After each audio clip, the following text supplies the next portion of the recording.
ಓಂ ಶ್ರೀ ಗುರುಭ್ಯೋ ನಮಃ. ಹರಿ ಓಂ. ಸ್ವಾಮೀಜಿ ಕೊನೆಯ ಅಂಶವನ್ನು ಹೇಳ್ತಾರೆ, ನೀವು ಮಾಡುವ ಕೆಲಸದ ಕುರಿತು ನೀವು ಗೊಣಗುತ್ತೀರಾ? ಹಾಗಾದರೆ ನೀವು ಬಹಳ ಅಟ್ಯಾಚ್ಡ್ ಆಗಿದ್ದೀರಾ, ಆಸಕ್ತರಾಗಿದ್ದೀರಾ. ಅನ್ಅಟ್ಯಾಚ್ಮೆಂಟ್, ಅನಾಸಕ್ತಿಯ ಪ್ರಧಾನ ಲಕ್ಷಣ ನೀವು ಯಾವುದಕ್ಕೂ ಗೊಣಗುವುದಿಲ್ಲ. ಗೊಣಗುವಿಕೆಯೆಲ್ಲ ನಮ್ಮ ಅಂತಃಶಕ್ತಿಯ ಜಾಗೃತಿಗೆ ಸಹಾಯ ಮಾಡಲ್ಲ.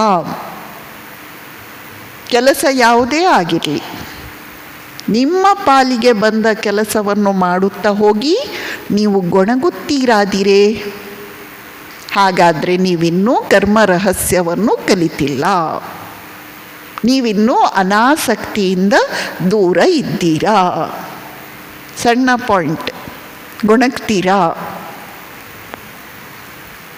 ನಾವು ಇಡೀ ದಿನ ಪರಿಶೀಲಿಸಿದಾಗ ಬಹಳ ಚೆನ್ನಾಗಿ ಗೊಣಗ್ತೇವೆ. ನಾವು ಕಂಡದ್ದಕ್ಕೆಲ್ಲ ನಾವು ಗೊಣಗ್ತೇವೆ. ಗೊಣಗದೆ ದಿನದ ಅಂದಂದು ನಮಗೆ ಬಂದಂತಹ ಕೆಲಸ ಕಾರ್ಯಗಳನ್ನು ಮಾಡುವುದಂತೆ. ಇದು ಕರ್ಮಯೋಗ ಅಂತೆ. ಎಷ್ಟು ಸುಲಭ ಇದೆ ನೋಡಿದರೆ, ಮಾಡಲಿಕ್ಕೆ ಹೋದರೆ ಗೊತ್ತಾಗುತ್ತೆ ಎಷ್ಟು ಕಷ್ಟ ಇದೆ ಅಂತ. ಇಲ್ಲಿಗೆ ವಾಟ್ ಈಸ್ ಡ್ಯೂಟಿ, ಕರ್ತವ್ಯ ಎಂದರೇನು ಎಂಬ ಅಧ್ಯಾಯ ಮುಕ್ತಾಯ ಆಗುತ್ತೆ. ಮುಂದಿನ ಅಧ್ಯಾಯ 5 ತುಂಬ ಚೆನ್ನಾಗಿದೆ. V help ourselves, not the world. ನಾವು ಕರ್ತವ್ಯ ಮಾಡೋದ್ರಿಂದ, ಸೇವೆ ಮಾಡೋದ್ರಿಂದ, ಇನ್ನೊಬ್ಬರಿಗೆ ಸಹಾಯ ಮಾಡೋದ್ರಿಂದ ನಾವೇ ಉದ್ಧಾರ ಆಗ್ತಿದ್ದೇವೆ. ಖಂಡಿತ ನಾವು ಯಾರನ್ನೂ ಉದ್ಧಾರ ಮಾಡ್ತಾ ಇಲ್ಲ. We help ourselves, not the world.